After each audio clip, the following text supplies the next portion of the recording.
뉴욕에 있는 배수연 연합 인포맥스 뉴욕 특파원을 연결해서 월가 분위기부터 한번 좀 점검을 해보도록 하겠습니다.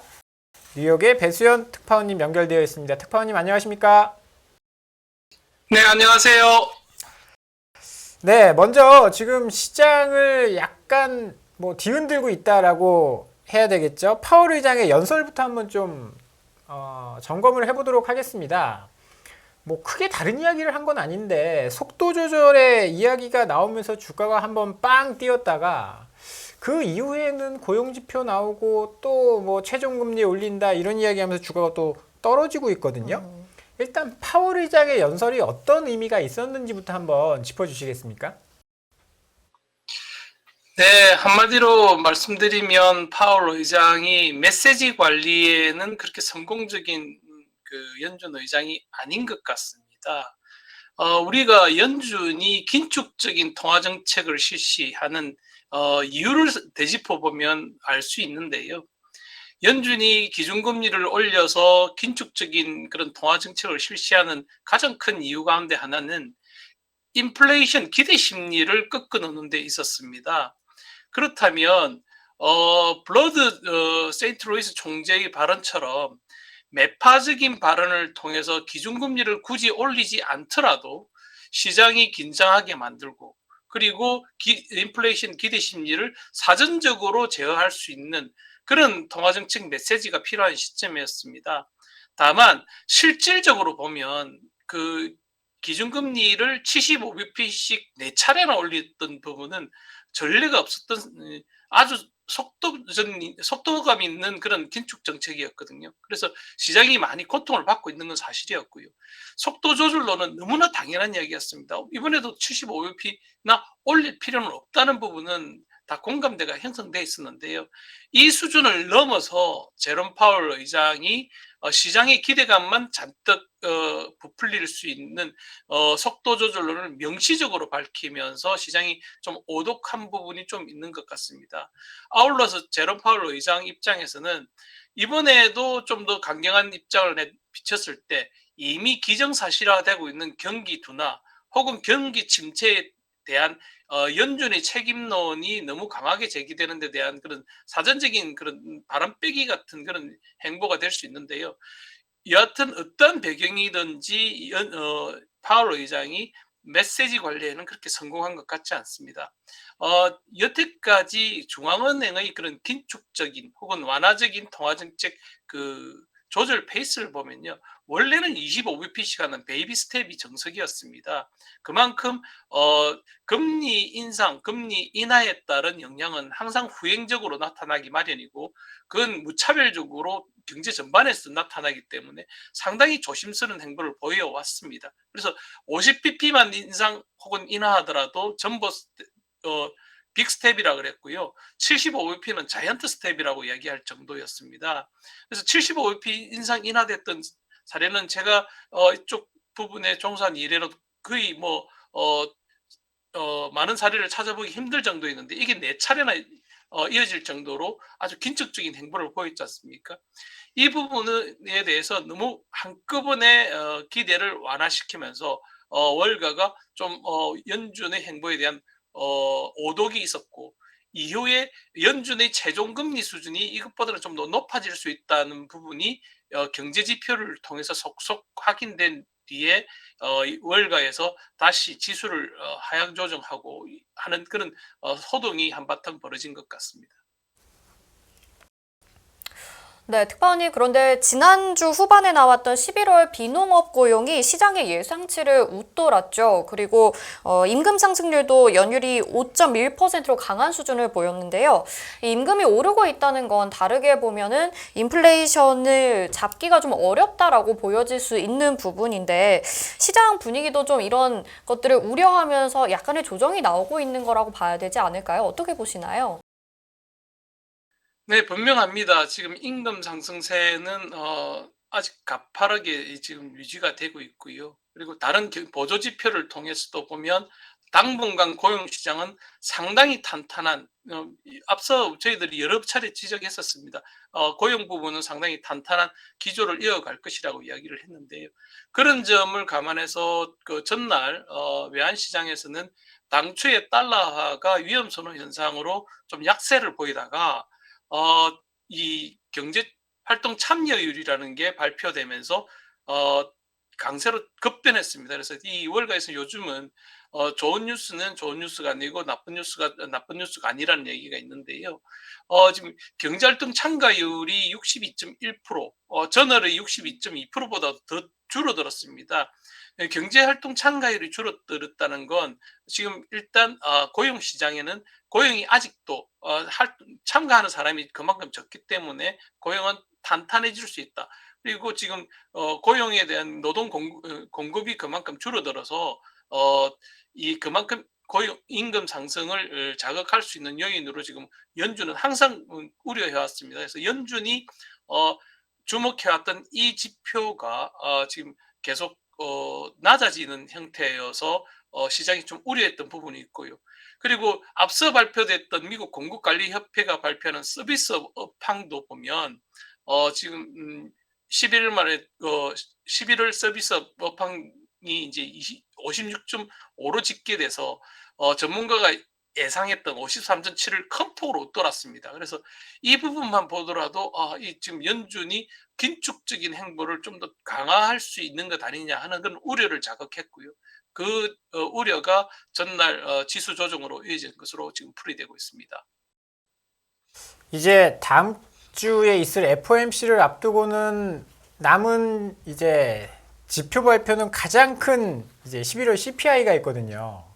여기에 따라서 시장은 또 많이 흔들릴 수도 있고, 파월 의장이 FOMC 끝나고 기자회견에서 CPI 때문에 뭐 금리에 대한 정책을 바꿀 수도 있다, 이런 것들이 시장에서는 좀 걱정거리로 남아 있거든요. 월가에서는 어떻게 보고 계십니까? 네, 지금 그 CPI 그 월가 전망치는 아직까지 집계되지 않았습니다. 다음 주에 발표되는 탓에 보통 주말이나 그리고 주중에 집계가 되는데 아직까지는 집계가 되지 않았고요. 오늘 정도에 집계가 될 것 같습니다. 다만 지난번 제가 연결됐을 때 말씀드렸던 부분이 미국의 가솔린 가격을 좀 주목할 필요가 있다고 말씀드렸습니다. 뉴욕, 뉴저지 일대 가솔린 가격이 지금 3달러대 초반까지 내려섰습니다. 이게 3달러를 밑으로 만약에 뚫게 된다면 개인들이 느끼는 그런 부담은 상당히 좀 덜해질 것 같습니다. 제가 개인적으로 느낄 때도 예전보다는 훨씬 더 좀 부담이 좀 덜한 느낌이고요. 코스트코 등 그 대형 할인 매장의 그런 육가공품, 육류들 그 가격도 정점 수준보다는 많이 내렸었습니다. 그래서 저희들이 느끼는 안도감이 좀 있습니다. 이런 점을 감안을 하면 공급망 병목 현상에 따른 물가 상승 요인, 그러니까 그 코스트 푸시 차원의 그 물가 상승 요인은 상당 부분 완화된 것 같습니다. 근데 앞서 우리가 진단했듯이 물가가 좀 스티키한 부분은 임금 상승은 물론이고 가계의 그 구매력이 아직까지는 크게 손상되지 않았다는 부분입니다. 가계의 구매력이 손상이 되면 경기에 엄청난 영향을 줄 텐데요. 아직까지는 고용 시장 등을 보면 디맨드 풀 차원의 그런 물가 상승세는 여전할 것이라는 점이 지금 추측이 가능합니다. 그래서 지난번에 7%대로 내려서면서 좀 안도를 했었는데 그 언저리선에서 지금 나오지 않을까 지금 기대가 되고 있고요. 여하튼 그 공급망 병목 현상에 따른 물가 상승 요인은 상당 부분 완화되고 있다. 이 부분이 아마 이번 CPI에 좀 일정 부분 반영되지 않겠나 그렇게 기대되고 있습니다. 네, 뭐 단기적으로는 리스크 오프 분위기도 조금씩 나타나고 있는 것 같습니다. 연말에 또 산타랠리를 기대하는 분위기도 있는 것 같은데 월가에서는 어떻게 보고 있습니까? 네, 결론부터 말씀드리면 당초에는 산타랠리를 뒷받침할 수 있는 부분이 좀 있다고 봤는데 너무 가파르게 너무 빨리 왔다는 부분이 되레 산타랠리의 가능성을 좀 줄어들게 하는 것 아니냐 하는 그런 분석이 있습니다. 지금 세 가지 요인에서 약세 요인이 좀 있다고 보는 전문가들이 있는데요. S&P 500 기준으로 지금 10월 저점에서 지금 최근 고점 베어마켓 랠리 고점을 보면 한 13% 정도 상승했습니다. 그리고 4분기 들어서 지금까지도 한 10% 상승했고요. 이런 상승세는 통상적인 4분기 랠리의 중간값인 5.5%하고 4분기 평균 랠리인 4.3%의 상승에 한 2배에 달하는 수준입니다. 그래서 너무 가파르게 달려온 데 따라서 좀 경계하는 그런 목소리가 나타나고 있고요.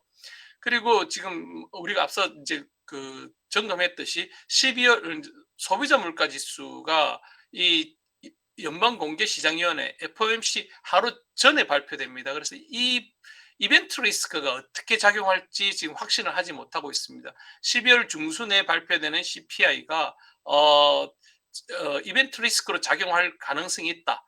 이 부분에 대해서 좀 주목해야 된다라고 하는 목소리도 있고요. 그리고 경기 침체 우려를 지금 경기 침체를 우려하는 목소리가 커지고 있습니다. 제이미 다이먼드를 비롯해서 골드만삭스, 뱅크 오브 아메리카의 그런 수장들이 내년에는 경기 침체가 불가피한 것 아니냐라고 하는 목소리를 좀 높이고 있습니다. 그래서 투자 심리가 이런 월가 구류들의 그런 목소리에 좀 위축될 수 있습니다. 그래서 투자 심리가 악화되고 그리고 침체가 가속화되는 그런 경향이 강화되면 변동성 장세가 나타날 수밖에 없을 거고요. 이게 산타랠리에 좀 부정적인 요인으로 작용할 수도 있다. 이 세 가지 요인을 가지고 좀 산타랠리를 당초 기대했던 부분에 있어서 좀 경계의 목소리가 커지고 있는 그런 상황입니다. 네, 특파원님께서 이번에 스탠딩 래퍼에 주목해야 된다라는 칼럼을 쓰셨는데요. 사실 좀 어렵습니다. 시청자들이 보기엔 좀 어려운데 개념부터 왜 주목을 해야 되는지 이유까지 좀 설명을 부탁드리겠습니다. 네, 월가에서 이야기하는 대부분의 경제 용어들은 뭐 원래 영어라서 좀 복잡하긴 한데요. 보면 간단합니다. 레퍼런 환매 조건부 채권입니다. 그래서 대사주는 조건으로 쉽게 설명드리면 채권을 담보로 해서 돈을 빌리는 형태입니다. 이 가운데 채권 가운데서도 가장 위험도가 낮은 미국채를 담보로 지금 돈을 빌리는 걸 이제 레포라고 하는데요. 스탠딩 레포는 이걸 상술화시키겠다는 겁니다. 이게 지금 전격 도입된 배경은 이 월가의 대형 금융기관들이 유동성 부족으로 지금 단기 유동성이 부족하면 지준율을 맞추기 위해서 금리가 아무리 높아도 자금을 차입하지 않습니까? 그래서 이에 따른 소동이 한번 있었습니다. 그래서 예전에 자동 환급 장치 이야기를 했을 때 RP 소동이 있었고요. 이 상황을 이제 교훈을 삼아서 연준이 지난해 7월부터 상설 이제 레포를 도입을 했습니다. 그래서 이 부분을 왜 주목해야 되냐면 미국채 시장의 변동성 혹은 미국채 시장의 그런 유동성을 점검할 수 있는 바로미터가 바로 SRF이기 때문입니다. 근데 연준이 이 SRF를 가동을 하게 되면 기존에 있던 프라이머리 딜러들은 사실상 상설적으로 이용을 하고 있는데요. 일부 이제 중소형 금융기관은 이걸 아직까지는 이용하는 걸 좀 꺼리고 있습니다. 왜냐하면 이걸 이용하는 것 자체가 단기 유동성에 좀 문제가 있는 것 아니냐 하는 그런 부정적인 인상을 줄 수 있다는 이유에서인데요. 여하튼 이 부분의 동향을 향후 주목해 보시면 미국채 시장의 그런 유동성을 가늠하는데 큰 기준이 될 것 같고요. 그리고 SRF의 그런 동전의 양면과 같은 게 이제 역레포도 있습니다. 역레포는 연준이 반대로 미국채를 시장에 맡기고 돈을 차입하는 것인데요. 이럴 경우에는 유동성 환수 효과가 있지 않습니까? 그래서 이런 부분까지도 좀 염두에 두셔서 미국채 시장이 어떻게 움직이는지를 보시면 큰 흐름에 있어서 시장 유동성을 가늠하는 데 좀 도움이 되지 않을까 그렇게 보이고요. 최근 이 부분에 대해서는 제넷 옐런 미 재무부 장관이 원래 연준 의장 출신입니다. 그래서 향후 미국채 시장의 유동성 문제에 대해서 우려하는 발언을 했었고요. 이 옐런 의장이 예전에 기준금리 인상 기조가 시작되기 이전에 금리 인상 필요성을 무려 6개월 전에 선제적으로 이야기를 했었던 적이 있습니다. 당시에 제롬 파월 의장은 인플레이션은 일시적이라는 이야기로 계속 그 긴축적인 행보에 대해서 부정적인 발언을 강화했을 때거든요. 그래서 제네드 옐런 발언을 좀 참고를 하면 향후에 미국채 시장에서 유동성의 그 크랙이 올 수 있는 위험은 얼마든지 있습니다. 지금 올해부터 이미 이제 그 미국채 시장에서 유동성이 말라가고 있지 않습니까? 650억 달러씩 이제 대차제표를 연준이 축소를 하고 있습니다. 그래서 이 부분이 향후 시장에 어떻게 반영될지를 보는데 SRF나 영레포가 지금 중요한 시금석이 될 것 같고요. 변호사 출신인 파월이 말바꾸기를 워낙에 손바닥 뒤집듯이 지금 진행하고 있기 때문에 향후에 파월의 발언도 미국제 시장과 관련해서 좀 더 주목해 볼 필요가 있을 것 같습니다. 참고로 말씀드리면 그 자동 항법 장치라는 그 소동이 있었습니다. 연준이 그 양적 긴축을 2017년부터 시작했던 사례가 있는데요. 당시에도 연준 의장은 파월이었고요. 2018년에 그 자동 항법 장치처럼 긴축이 진행될 것이다. 양적 긴축이 진행될 것이라고 얘기했다가 월가가 경기를 일으켰습니다. 당시에 기억하시는지 모르겠지만 S&P 500 지수가 2920에서 단숨에 2740까지 빠졌고요. 이런 충격을 반영을 하면서 결국 제롬 파월 의장이 백기를 들었습니다. 그래서 당시에 대차제표의 유기적 확대를 재개할 수 있다고 밝히면서 사실상 양적 긴축을 중단했던 그런 사례가 있거든요. 그래서 SRF나 영레포 이 두 가지 지표를 잘 살펴보시면 향후 연준이 양적 긴축에 대한 스탠스를 어떻게 가져갈 것인지 좀 가늠해 볼 수 있을 것 같습니다. 네, 그렇다면 마지막으로 이번 주에 주목해봐야 될 지표들이 있다면 설명해 주시죠.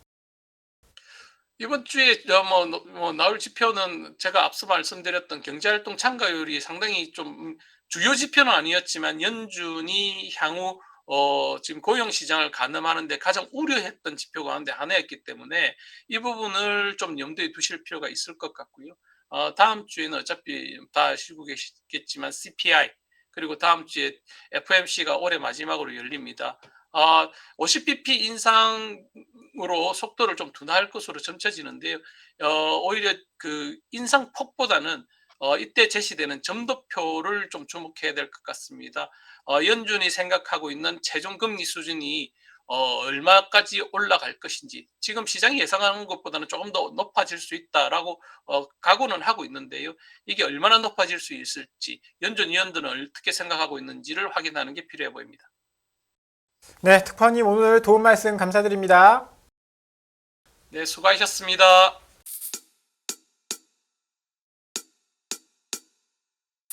지금은 현명한 지혜가 필요한 시점입니다.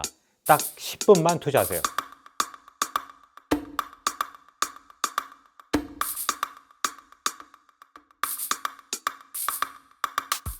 제 영혼을 갈아 넣었습니다. 다음이 뭔지 궁금하지 않으세요? 이제는 더 이상 늦출 수가 없습니다.